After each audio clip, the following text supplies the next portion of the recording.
let's talk about le. Let's talk about something that just around us, everyday use. We call that refrigerator or fridge for short. In Japanese, we call that reizoko.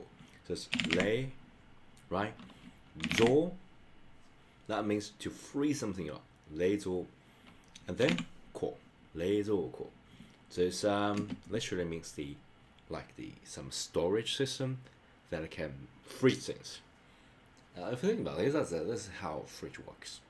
You freeze something and you store something there. So it's a reizoko. So what I'm going to do is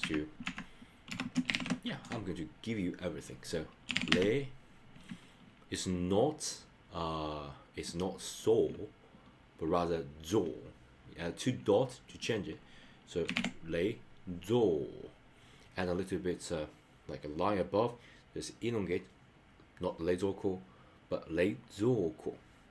And ko is there, some storage. Okay, reizoko. That's a fridge for you.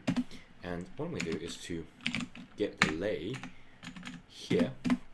That's the katakana version of lei, and you can say give your lemon, make a lemonade. So it's like lemon, lemon. Okay, lemon. This is just a lemon for you. Okay, lemon.